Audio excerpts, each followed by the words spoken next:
Fired up on a Thursday afternoon. Feeling good. Back in Jersey. I love New Jersey. I am just, I don't know. I'm a Jersey guy. I can't help it. I love New Jersey too. I just do. We just do. Special one today, ladies and gentlemen. I hope you were all able to see episode 2 of Through Their Eyes with Quentin Webb, Old Dominion Services down in Roanoke, Virginia, and the greater Virginia area. It was a pretty interesting one. I really thoroughly enjoyed it. There was a lot of different things to see, from making breakfast out on the road and seeing things going on, and things that he cares about in his building. I mean, and I get it, being in the building since for a long time. I've been here a really long time, and I understand this. So, we're going to talk to Quentin today. We might not, because we just lost him. We have lost Quentin. Everything was going just fine. Quentin and I were having a whole conversation for 10 minutes beforehand, and now, oh wait, hold on. I muted and my camera died. Quentin, if you can hear me, just come back out and join back in. Let's try it. We'll try it again. All right, he left. Yeah. All right. So listen, we're gonna wait for Quentin to come in. Obviously, we're here to talk to Q Dubs about the episode and get a little insight into how he felt while he was filming it, and we'll talk a little bit about everything. Definitely want to talk to him about crunching up potato chips and ketchup on that omelet. I guess that's sacrilege to some people, as he said. I wouldn't mind that. That sounds really good. It sounds amazing. It's like hash browns. Yeah. But crunchier. Yeah. Even better. Yeah. I would. I might actually try that, actually. Well, listen, there's a lot to be fired up about, not just Through Their Eyes, this FedCon. So we can talk about that while we wait for Quentin. FedCon.com. Go over there now. Get your tickets. Tickets are selling. We have 150 tickets total. We've already sold over 20. So you got to do the math. There's probably like less than 125 left. So once they're gone, and then you can't come. And then you're going to have FOMO, and then you're going to be mad, and you're going to call me, and you're going to be mad at me. You got to get the ticket now. Go get it. Industry leaders are going to be in the building. We are going to be talking about all kinds of industry pain points. We're going to be talking about digital branding and marketing. We're going to be teaching you all the tools, giving you all the tools you need to be successful, from Reels to TikTok. We're going to talk YouTube stuff, Instagram, Facebook. We're going to talk about the metaverse. We don't even know what the metaverse is yet. We're talking about it. We have Mark Schulman as a keynote speaker. Pink's drummer, going to talk about the rock star attitude. We got, excuse me. We got Ryan McCarty speaking on the culture of good. I'll be there. Josh Zolan will be there on stage. Lisa will be in the building. I don't know. Yeah, I guess. Yeah. I didn't RSVP yet. Uh-oh. Did you buy your ticket yet? Oh, I didn't buy my ticket either. I didn't either. I got to jump on and buy my ticket later. Now I have to pay the full price because I missed the early bird. Yep. I got to pay full pop. Damn it. All right. Well, listen, I think Quentin is back in the studio. Yes, he is. So I don't think we're going to waste any time. I think we're going to jump onto this right now. So, ladies and gentlemen, welcome Quentin Webb to the building, to the Fired Up live stream. Quentin. Hi. Can you hear us? I am back. I don't know what happened. All right. That's okay. Listen, technology is a funny thing. Listen, welcome to Fired Up. How's your day going? Pretty good. Been really great. Been looking forward to this. Yeah, this is me too. It was a great episode last night. I tuned in. I had it set on my reminder on Fed TV. I was there. There were some people watching live. Yes, there were. You're getting a lot of great feedback. Taz has posted about it. A bunch of other people responding. Jeff Victory was saying we need more of this. There's a lot of good positive stuff. So let's go back to you receiving the equipment. Was it intimidating for you? How'd you feel when you got the package? It was very exciting. I mean, it was like kind of like Christmas Day, honestly. Looking at all this, cool gear and the GoPro, which I thought about getting one anyway, just to have for my own personal usage, and set up in my van to have a camera to look ahead at all the morons that like to pull in front of me. Yep. So, and it was a little daunting at first, trying to figure out how to use the headpiece, and when I was going to use the GoPro, when I was going to use the tripod camera, and all that kind of stuff. But I figured it out pretty quick. Us gold collar, we'll figure it out. That's right. Quentin, you did a great job. I'm actually curious to know, what did you find yourself using the most in terms of the accessories with for the GoPro? The headpiece, honestly, the headpiece was really useful working because, hands free, just right there. It's just not knowing the angle that I needed and all that. That was a tricky bit. Mm. And then the little piece that had the clamp and you could twist it around and move it. That was very handy, especially in my van. I could just clip it onto the door and then shoot myself and do a monologue. Nice. Long monologues in there, I know. That's awesome. So yeah, I mean, I think you did a great job too. I was into it, and I think Jeff I wanted more too. I wanted to see more, and thankfully we do have more footage, so we could probably put some other things out at some point. Blooper reel. Yeah. Oh yeah. So I mean, let's talk family business, right? It's you, your dad. You're in that building for a long time. And I feel I get the feels, on that one, because family business, being in this building. What's it like for you now? You have kids. What's it like for you going in that building? Talk to me a little bit about maybe some nostalgia and some family business type stuff. Well, I mean, literally, like I said in the video, I grew up in that building. I spent more of my entire life in that building than anywhere else. I mean, even in my homes I've lived in, I've really spent more time there because any chance I got to go with my dad, I would go with him. It's like, hey boy, I'm going to the shop. You want to go? Yeah. I want to go. Mm-hmm. Might be bored out of my mind, but I was there and I was with, my dad. So that's what I did. Yeah. He used to drag race motorcycles, which I showed in the video, and that's where he worked on that. So I'd go down with him and work on that, and then tinker around with equipment as I grew up and got older. It is nostalgia. That's the right word. Yeah. When you walk in the door, there's just so many memories, good, bad, all of it. I mean, it's a lot. I know. I've heard you talk about things you've had with your dad working and. That kind of dynamic. So you remember which wall you punched a hole in. Yeah. Oh yeah. Yeah, it brings back a lot of vivid memories. So yeah, there's still broken things in this building that have not been fixed that I have put some holes in. We just covered them up with some pictures. Yeah, it was wild times. So, I know you said your dad worked on motorcycles. So for food equipment, I don't know. Maybe I missed it. I don't know if I did. But how did you guys get into fixing commercial cooking equipment? Did you talk about that? No, we didn't. I don't think we did. So how did Old Dominion actually start? Because if your dad was doing that, how did that all come about? Well, he went to work for Old Dominion in 1973. At the time, It was Old Dominion Services, a division of Old Dominion Electric, which had been around since 1903 out of Norfolk, Virginia. The man that owned it was Jack Hudgens, which was a founder of CFESA. So he had Norfolk, Richmond, and Jack had to come open Roanoke in 1966 because I think it was GE at the time and a couple other factories said, you've got to cover that end of the state or we're going to drop you. So he literally opened Roanoke only for that purpose and did very little business because it's a small town. Didn't have a whole lot going on. There was a local Hobart back when Hobart, had Hobart agents in town that were, corporate and not franchised. Mm-hmm. And he went to work there because a friend of his had gone to work there and said, hey, you need a job, come on over here.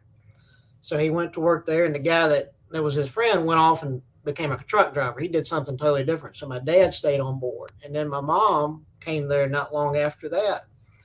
And she started working there. And then in 92, Jack died. And then for 2 years, a management company actually ran Old Dominion, and they bled it dry. They embezzled all the money out of that company. And Jack's widow decided she was going to close the company down. So my parents made an offer, said, hey, can we buy the building and the business from you here in Roanoke? And they did. They went and borrowed some money and and bought it, and then they Yeah. started running on their own from there. And since 1994, they've owned and operated it.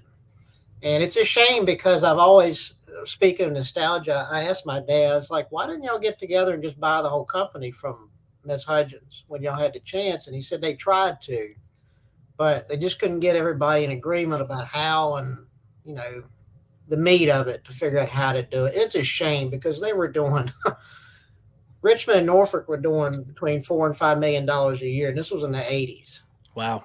I mean, we had the whole state except for Northern Virginia at that time. So, I mean, it was there in place and working and making money.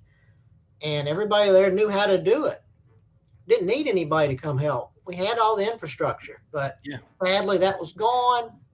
It ain't coming back. Although that's kind of where I'd like to go with it in my 30-year plan, is to try to do that if possible. But the way things are, who knows? It's crazy right now. Yeah. So you do want to expand. You want to grow. Yeah. Oh, I do. I mean, I desperately want to grow for several reasons. One, I want to get out of fixing stuff because I've spent 22 years doing it, and my knees and my hips are not getting any younger. Yep.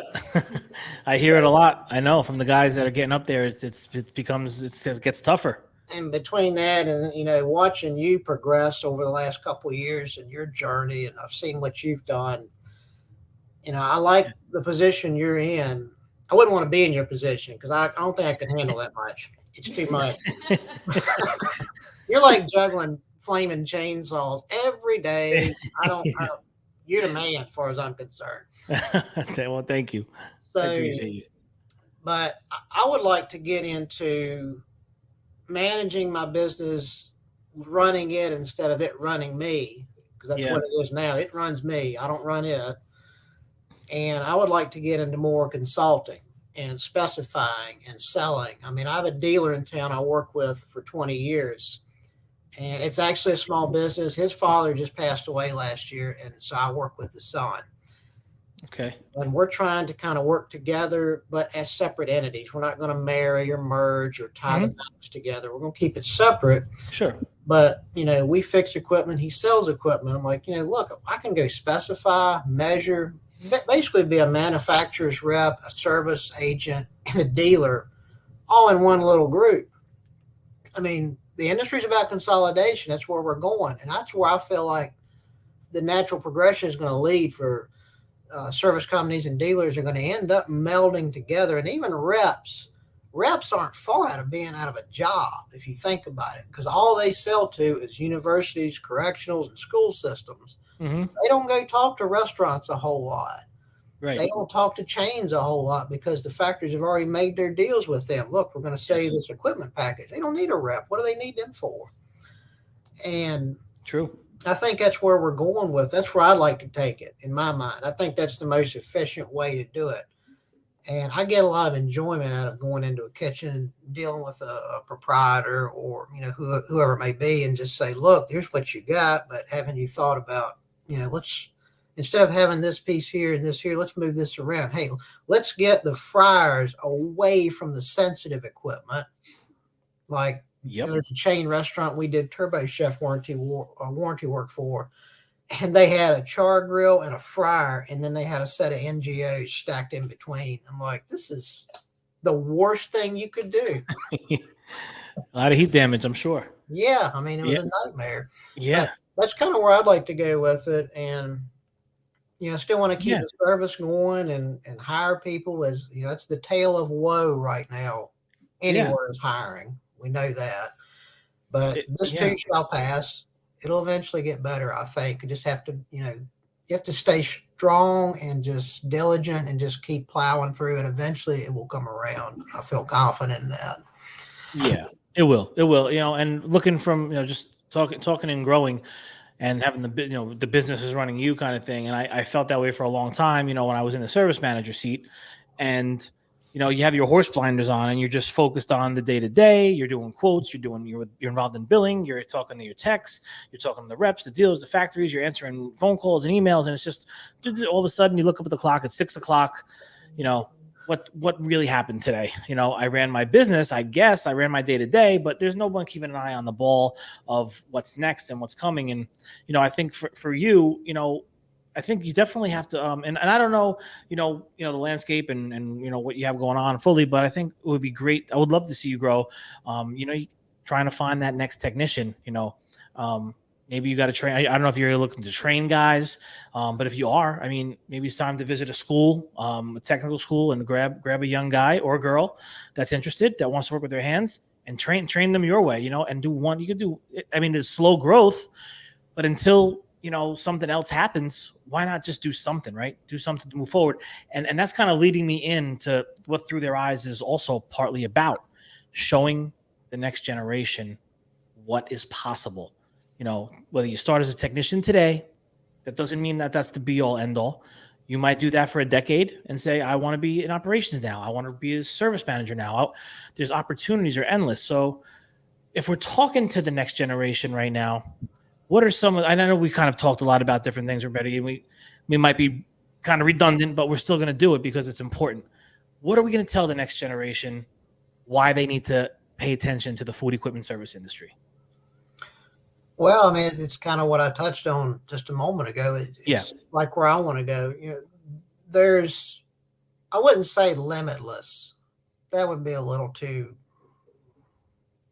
out there. There are limits to what you can do in this industry. I mean, there are caps, but you can start off as a parts runner in your company, move into a tech, go into dispatch, move up into a management role just in your organization. And in any organization, you could do that. And you can, like what I'm talking to do, I'm going to go from being in service to go into basically being a dealer, kind of, or a rep, or a consultant. I mean, in this business, you can do that. You can work for a manufacturer. You could work in food service. You could be a chef and go to work for a factory and be a manufacturer's corporate chef. True. I mean, it is really wide what you can do in this industry. It is enormous. Honestly, other than healthcare, this is probably the largest industry on earth if you look at the breadth of it. Yeah. From either end, from the food service, the end user part, all the way to the dealers, the factories, us as agents, and all the ancillary things that go into it, just like US and Cisco. I mean, that's part of the industry, even though they're way over here in another block. They're still in the same town we all live in. If you think of it as a town or a city, it's just different. It's like the 5 boroughs. Right. It's all New York. It's all the same. For sure. It's a lot to be done there. I mean, there's a lot of ways to get into it, and there's plenty of money to be made and lost. Yeah. Oh yeah. We got Jesus coming through. Yeah. He said, Q, what's good? Love your video. You rocked it. And I actually have a question for you, Quentin. Yep. No, and Jesus, you're on here too. So do you guys have any advice or critiques for anyone who's going to be getting this vlog kit next? Aha. What would you say to the next person who has all this equipment now that you've used it, and you mentioned before the head thing was the best? But make sure you have an extra micro SD card, because you will burn through the time. That's a good tip. Fun fact: Quentin really did. What is it? 128 gigabyte SD card was completely filled, and then he used a second 128 gigabyte SD card in the GoPro. So that is so much footage that you filmed. But and Jesus says, just be yourself and stay real. Yeah, that's the best advice. Don't try to put any airs on. Don't try to direct yourself like you're in a film. Just be you. And I mean, this is funny. I was going to mention this to you before we went live, but when I first heard myself, you know how the thing is when you hear your own voice. Yeah. Okay. Well, in my mind, I hear, when I'm speaking, I hear Christopher Lee, Peter O'Toole, Laurence Olivier. That's what I hear in my head. But what everybody else hears is Larry the Cable Guy. So it was like a huge wake up for me to like, okay, well, I need to remember I sound like that. I'm That's not awesome. sure who's this. Damn, Quentin, I'm slacking. Who commented that? Facebook user. Let's go find out real quick. And what's it like, Quentin, being? Oh, it's Dylan Taylor. Oh, Dylan, yes, because Dylan is he's next. He's next. He's going to be episode 3. He currently has the vlog kit. He'll knock it out. He'll be all right. And what I was gonna ask him something. Dylan took my thought away. It'll come back. It'll come back. Yes. And listen, we have stuff on LinkedIn where Chris Rowling said, man, keeps me wanting to watch more. Nice job. Xavier Quintana, best episode yet. He needs to be on one. He Yeah. will Oh, have some absolutely. really cool footage. I Yeah. commented as well. I want to get him on. Yes, He's in absolutely. New York. He's in New York. He's in New York. He's a New Yorker. So yeah, I mean, yeah, would definitely that would be a great market. Great guy to strap that GoPro to and see what he's up to. You know, and not to go too far off topic, but you know, we're talking in the company meeting today, and when you talk about the stuff through their eyes, and these are, you know, technicians are very particular. They have their ways. They want things to be a certain way. Because they know they have a job to do and they need to get it done and they need to be efficient. And, you know, so there's a lot of variables at play every day in the field. And we had a big company meeting this morning, and one of those topics, and I'm not going to go full disclosure on everything that was said because I don't want to incriminate myself and get people really angry at me. But talking with, let's just say, the manufacturer partnerships as they go, and tech support, I put that on LinkedIn. I'm like, should I talk about this or am I going to get in trouble? But this is through their eyes directly from the field. You know, what are your thoughts on trying to get through to tech support? And I got a text message right now from one of my guys, and I'm not going to mention anything here, but perfect example, waiting for a call back, multiple messages left, no return yet. Told by tech to call regular tech support. I don't know. He's waiting for calls back for hours already.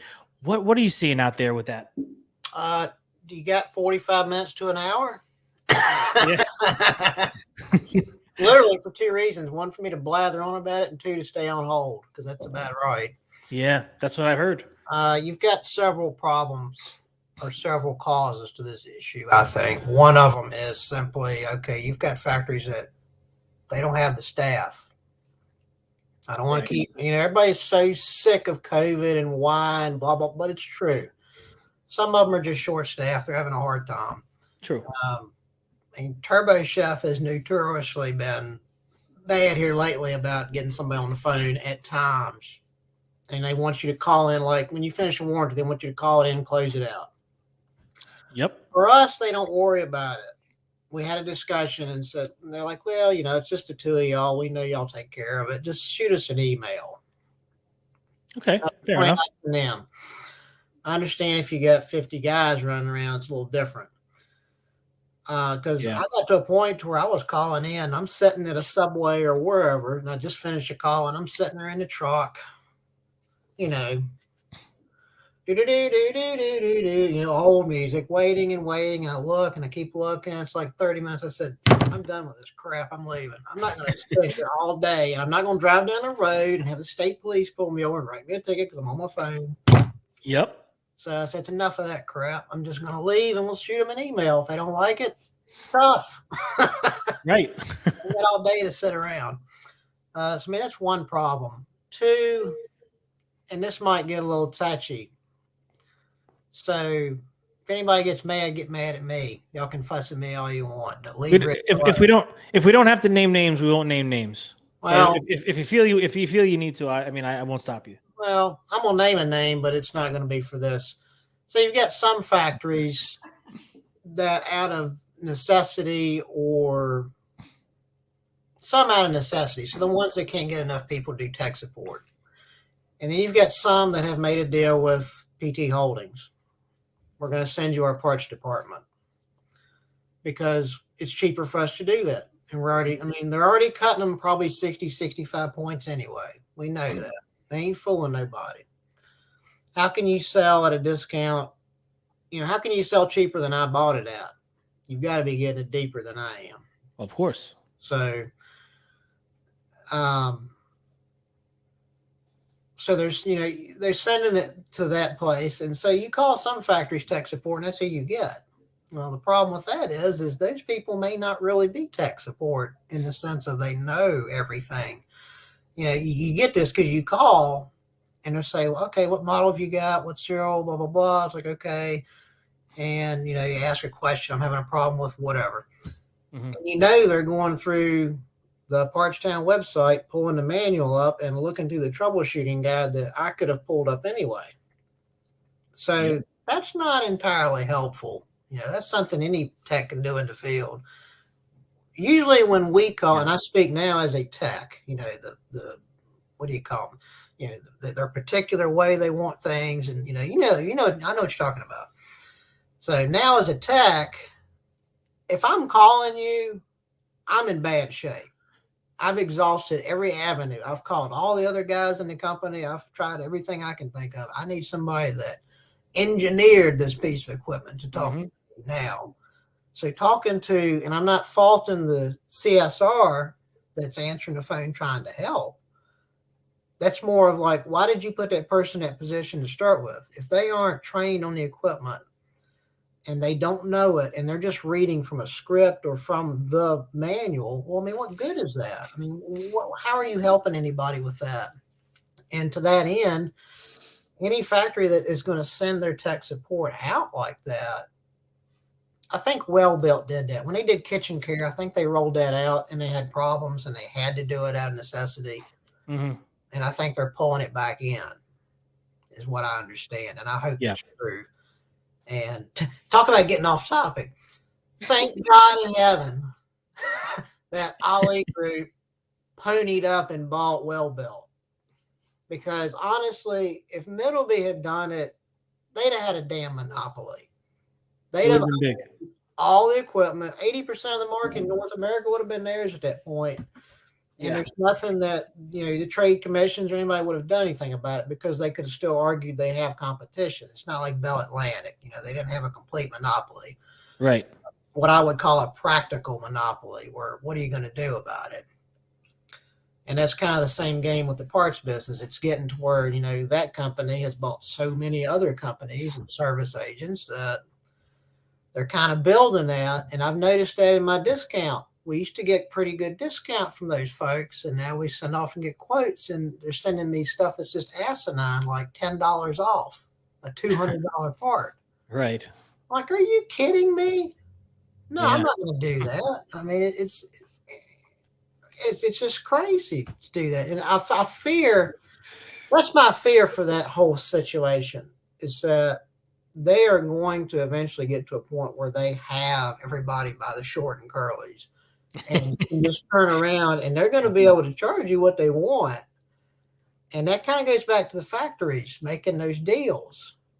It's short-sighted. It's just, how can we make some money today? How can we make some money in the next 5 years? Make the private equity people happy, which is fine. I have no fault against all of that. It's capitalism. It's good. There's nothing wrong with it. But manufacturers at the end of the day, the people that run them, the CEOs, the presidents, everybody needs to really think hard before they start making these leaps like this and look at how you're going to ripple affect everybody in this business. Just like Webster, when they came out, they're there and they do what they do, and I don't fault them. But they're kind of like Walmart. They killed every nickel dime store. So every little dealer Taz going out of business. Thanks a lot. Thanks, Taz. It's all Taz's fault. Just blame him. That's cool. I'll take it on the chin. That's it. So, it's like my dealer, the friend of mine in town I deal with, people come to him all the time and they want, I don't know, let's just say, a countertop warmer. And he'll have one there in like $250 or whatever. So I can get it from Webster for $180. He said, well, go ahead and order it. And then what they don't look at is, they can buy it $180 if they buy 5 at a time. Mm-hmm. And then you turn around and add shipping, and now you're up to $250. And it says, well, I mean, the argument then is it's on my shelf. Do you want it or not? And he ain't making no money on it at 250. I mean, his margins sometimes just scare me. I'm used to, like you were used to, 50-50. You know, you 50 off, you charge list, you make 50. You make $1 for $1. Yep. That's all gone. Not all gone. It's still there for some, you know. It is. It is 50, but you know, with equipment, their margins are anywhere between 6 and 16%.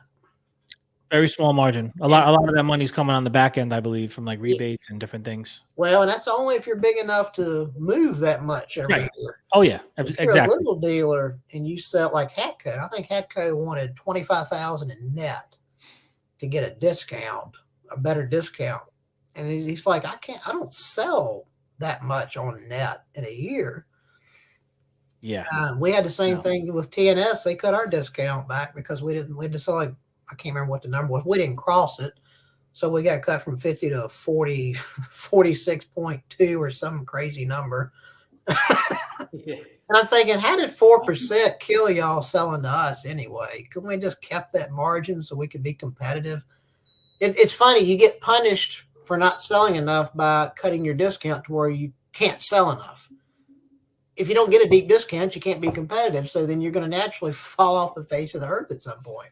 Yeah, or you have to just take that price. Unfortunately, you know, the customer suffers because now you got to take it and double it to make that money that you used to make. Because listen, our overhead is tremendous right now. It's more expensive to operate a service company than it's ever been. It's never going to go back the other way. It's never going to go backwards. No. You know, insurances are through the roof. We just had another our health insurance this morning, some chatter with that. I mean, that had to go, that went up.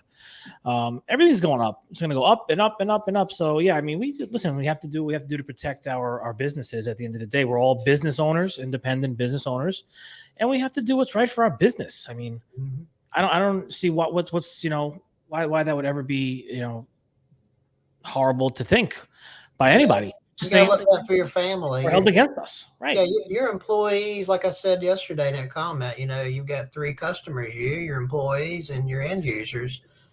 And you said it right. You know, I'm happy the least. Well, that should be the order of things. You should be the last person that you're worried about pleasing. The other 2, those are the ones you got to keep happy, because if they're like mama, if mama ain't happy, ain't nobody happy. Sure. Techs aren't happy, the customers ain't gonna be happy. If the customers aren't happy, you're not happy, and then the techs aren't happy. So true. We got Jesus that jumped in he here. Commented on the tech support. I have not had a problem yet with manufacturers I do warranty with, and thus far, even though we stay busy, we can accommodate them on a next day call, but I barely deal with their tech support unless I need to update them on what I did, how I fixed it, and if there is anything else they would like me to do or check. Okay. Yeah. And, you know, I think this is one of those level things, you know, if depending on what your call load looks like, depending on what your business kind of looks like, and who your customer base is, you know, what is, you know, we all have different models. And there's different for us, you know, 18 techs, going to be 20 techs, going to be 25 techs, going to be 30 techs. We're going to keep doing that, right? So for us, you know, looking at the landscape of the market, looking at what service is to the industry at this point, which is king, and, you know, looking at the rates. I mean, I think for us, one of the big things with our technicians this morning, Quentin, was, you know, they're frustrated in the field, not just from the support standard, but Rich, why are we doing this for nothing? Like, and they know the business end of it. Like, Rich, you're not making any money on the part. You know, we're breaking our backs to do this, and this. You're not making any money on the labor. You're not doing this. Like, why are you doing this? And I'm like, well, listen, there's more to it than that, right? There is more to it than that. But there's got to be talk of street rate at this point for any of this to make sense, you know. And I reached out to a manufacturer not too long ago, about a week or 2 ago, and they said, well, we're not interested to hear about your street rates. And that's like, well, then I guess I can't be interested in working with you no more. Nope. That's just, you put a wall between me and you. I mean, I'm in business. Why should I not think that I deserve getting paid street rate when that's where we make our dollar now? Everything else has been taken away. Does the chip on the shoulder come from the way it's always been?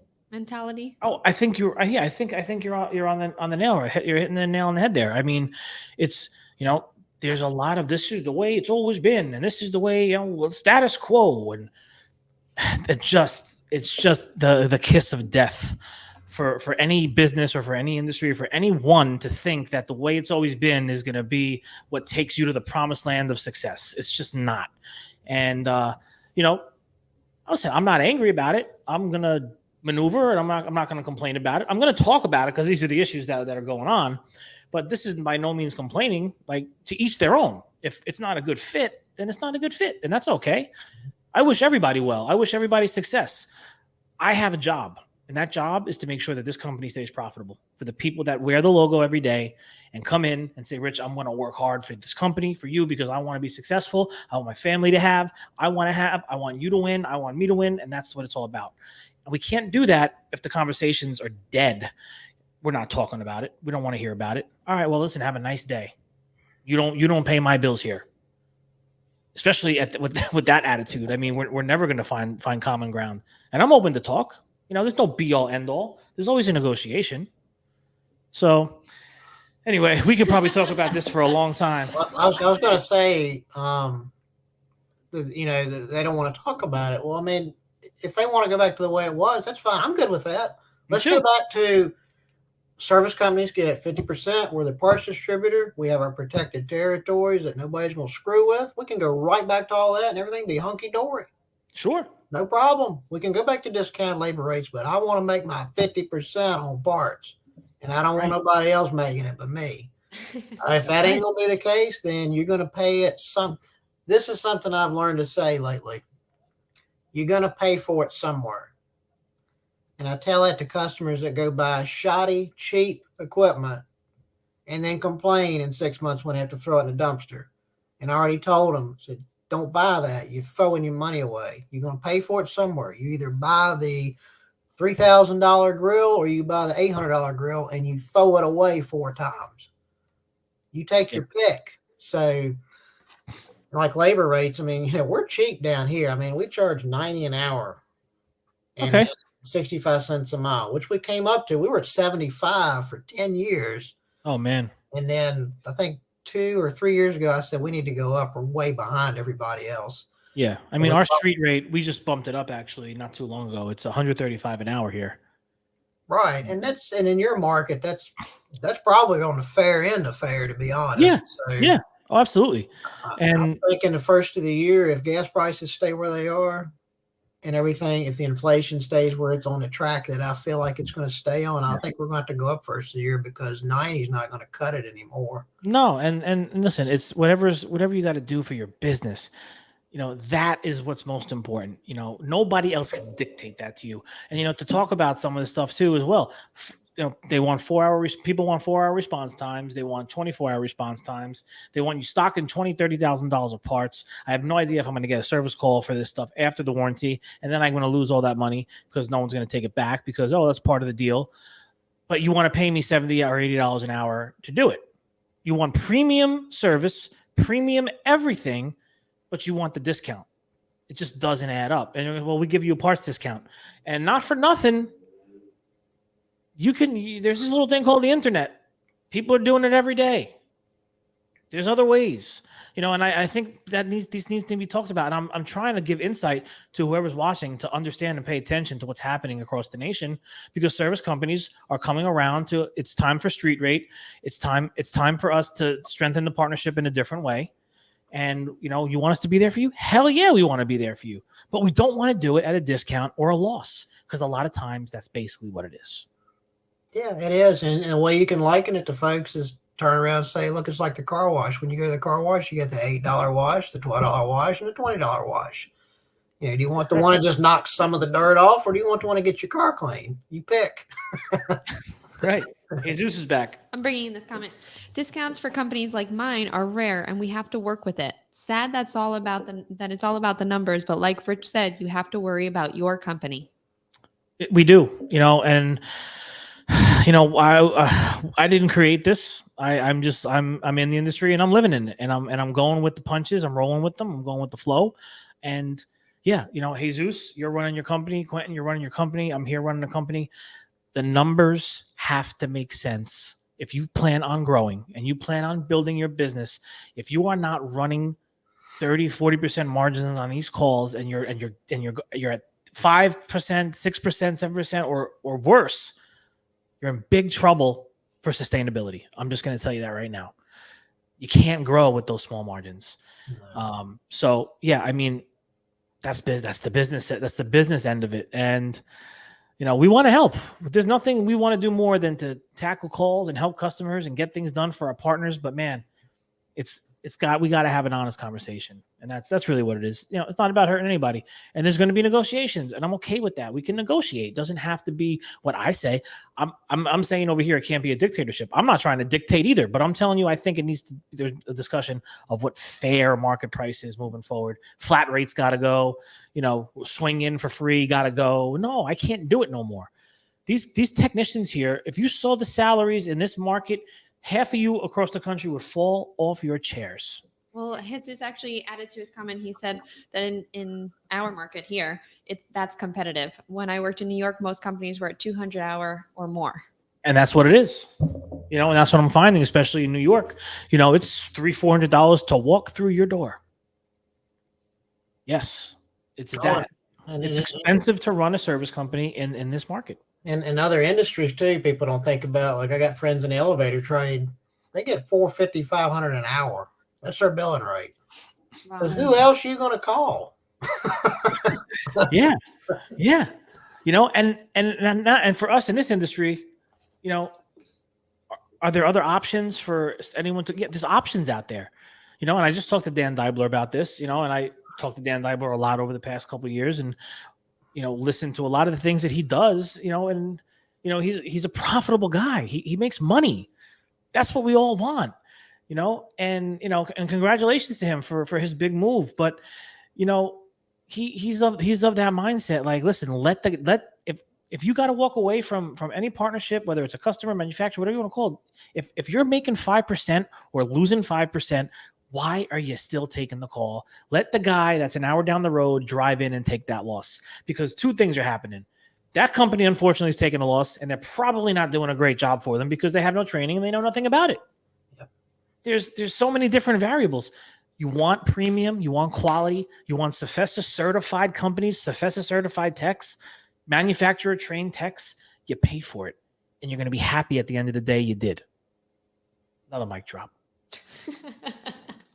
Like a bad marriage, there's no sense staying in it. I mean, if your relationship with a manufacturer is bad, or vice versa, if you're a manufacturer out there and you have an agent that you have a problem with, then you got to let them go. You can't just hang on. Right. Or at least talk about it. Go through, like marriage, go through counseling first. And if you can't work out your differences, then you just cut your losses and let it go. I was just going to say that was something, a comment made during breakfast at the company meeting this morning, that this specific situation is like an abusive relationship. Yeah. They were like, Rich, they're abusing you. You're being abused, man. And I'm like, oh man, I don't want these guys to look at me like that. I'm like, oh, but we have these meetings for a reason. I'm paying attention. I have to listen. I have to listen to the people that are in the front line. So we brought a lot back to the drawing board. But I'm going to talk about some of the stuff we talked about in the meeting on another episode. But we got this one got away from us a little bit. It did. One more question related to Through Their Eyes, and the reason why we do Through Their Eyes is for the next generation we mentioned before. So Quentin, I just need to know, how do you talk to your kids about your business? Like what do they know about what you do on a day-to-day, and is it something that they might take interest in? Well, I sat with my daughter last night and watched the video premiere. That's awesome. Yeah, we sat right here in this room in this chair and watched it. Nice. I love it. And I told her, I said, this is what Daddy does. And they kind of know because they come to the office. So they see the equipment and they've been there. And I've had my daughter, I put a picture of her on, I think it was on the Fed group, probably a while ago. She was working on a Toastmaster pop-up toaster.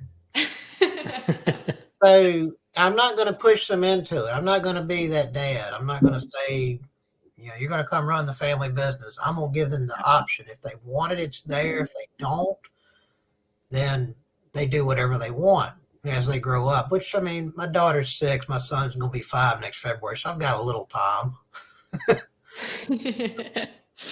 That's awesome. Yeah, no, I think that's a great way to look at it. You know, just let them find their happiness. Be there to support them for sure. Yeah, because life's way too short. You know, Rich, you're getting ready to hit 40. I am. It's brutal. Them damn cheeseburgers and pizzas, and you got to slack off. You better eat more Fruit Loops. I'm telling you, I'm starting. Thankfully, I've been able to hold off some of the heavy weight, but I think if I don't stop soon, I'm going to be in big trouble. Dude, I think we need to do a podcast. What do you want to do? What's the topic? Is it going to be on food? Just this. Just this? Wait, you were This supposed industry. to ask him about the I mean, we've talked for 45 minutes. We could easily go on for a couple of hours. We could do that. We could maybe do something, the Rich and Quentin show for your drive in the morning from 6 to 10 a.m. Oh my God. We'll get Lisa in here. Well, But Quentin, so off camera, Rich was asking me about mentioned the omelet that you made, right? That was like the first thing we saw. How you started your day was a nice omelet. So you usually put the potato chips on there. Yeah, I'm sure that's blasphemy for some people to have potato chips with breakfast. I think that's an excellent idea. So it's exactly like a hash brown, but crunchier. Kind of like skipping all the work. You know, the work is already done for you. You just pop the bag open and pour them on the plate. No cooking involved. And ketchup. Don't forget the ketchup part. oh yeah, no. Listen, that sounds amazing to me. I mean, listen, we were talking. That's like hash browns, right? Yeah. Like Lisa said. I mean, we have hash browns. Why not just crumble some potatoes with ketchup? We might have to make that like a breakfast of champions page on the Fed group and Yes. and have everyone posting their breakfast and how they start their day. Yeah. That'd be cool. Could be interesting. Yeah, we should do a podcast, dude. We can do it Sunday nights. All Do it right. all weekend. Jason says we still need to see the Lisa cut of the episode. Well, Jason, if I actually cut an episode of all the footage that Quentin sent me, it would be probably a 3-hour saga. A 3-hour tour. It would be like watching the entire Lord of the Rings trilogy. Yes, the Lord of the Rings trilogy, right? That's what it would be like. But I think that there might be a season 2 of Through Their Eyes, and because my goal here is to get this on a larger radar, on a bigger scale, and I'm sure that once we put together these 10 episodes, we can shop it around to people and show them what it is we're trying to do in terms of inspiring people to get a look behind the in the kitchen, what's going on with these techs. I think you should have a whole 1-hour special, Quinn. Hey, and I just to put this out there, if anybody wants to contact me anytime, do it. I mean, I'm on the group. Just shoot me a messenger chat. I'll give you my phone number. We can talk all day. I don't care. I feel like, I mean, I'm not, I don't feel like my head's this big. I don't have this huge ego, but I spent my life in this industry. That's all I know. And if I can give any knowledge to anybody, people just starting, people got questions, or even other veterans, if you just want to, vent. Oh yeah. Need to vent. I'm here. So that offers. I love it. And Jason, that's my exact goal. I do want to send it to Mike Rowe, and whoever his contacts in this industry are, please reach out to me, because I obviously can't contact Mike Rowe myself. Well, I could tell you, I have been sending Mike Rowe messages and emails, however you want to think, Instagram stuff. I have been sending him stuff for years. He was actually at a Cefesa conference, and we saw him speak. He was just kind of telling some different stories. But I mean, tag Mike in every video we put up. If you want to tag him, that's maybe a way to get his attention, to kind of say, hey, the food equipment service industry's here. Yeah, no, like I said, I've been at it over and over and over and over again. He probably gets them and looks at him like, this guy's annoying. But Lisa, I forgot that we're serious about putting this industry on the map. Yeah. Yep. One thing I want to mention, Lisa, I'm so glad you picked up on the dueling banjos motif. I mean, I was driving into Franklin County. That's the moonshine capital of the world. I thought, yeah, this will work. That's awesome. No, I had to. I wanted to put every bit of your humor in there because you are very funny in a lot of the footage. Yeah. Like Rich and I were like, wow, Quentin's in like a star. We never even knew it. Yeah. I'm telling you, man. You're people are like probably saying to themselves, I want to see more of this guy. So we could definitely jump on some more lives and do a podcast or whatever you want to call it. We could definitely do more of it. I got to get up there with my Malachy Parts and Service shirt and go run calls with you for a day. How about that? That'd be awesome. Listen, you're welcome up here anytime. We'll get you in a van. We'll have some fun. I'll figure it out on my end. I'll get there somehow, if I got to just walk. Hey, listen, it's probably a 6-hour drive. Not too bad. Yeah. You know, I just drove down there Labor Day. I mean, I think you're a little bit further out, maybe, but yeah, it's about 7 hours, give or take. I was thinking about coming to Allentown next weekend, so I'll be close. I might holler at you if I get up there. Allentown, Pennsylvania? Yep. Oh, that's way past us, isn't it? That's pretty far. West, about an hour and a half from you. I think it's 80 miles or so. That's not true. He says, I'm saying to myself, damn, I need a rerun. Mine sucks, LMAO. No. Rerun. Yours was great. Loved it. I'm telling you, we're gonna get Micro to help produce this, and then you won't have to film it yourself. Somebody will be filming you for the day. That's the goal. That's the goal here. Yeah. Bad production crew. But listen, I think we're at the max limit here. We're gonna take this one down. Thank you, Quentin, so much for participating in Through Their Eyes and coming onto the live stream today. It really means a lot to everything that we're doing and trying to push this industry forward. Well, thanks a lot for having me. I really appreciate it, and it was an honor. It really was. I mean that. Well, we're honored to have you, and we appreciate you very much. And thank you for all the continued, just the love and support for Fed and for everything that we got going on. And the love is right back at you, my friend. Hopefully, we're gonna figure out how to get you to FedCon. I know you don't get on a plane. We got to get him on a train. Oh, I have a solution to that. I figured it out. Okay. FedCon 2024 in my town. All right, FedCon 2024. We have a conference center big enough to accommodate it, and I have a hookup there, so we can get us a good rate. All right, we'll have to start putting some feelers out and see if we get people excited. What if we did it in DC? Because that would actually be pretty cool. That'd be fine. I can make that. No problem. And DC might be a really cool place to do FedCon. You can't build it around me, but we could do a DC thing. Yeah. Interesting. Well, we'll think about it. Let's get through 2022 first, and then we'll circle back. Yeah. All right, brother. Thank you so much. Thank you. We'll talk to you soon.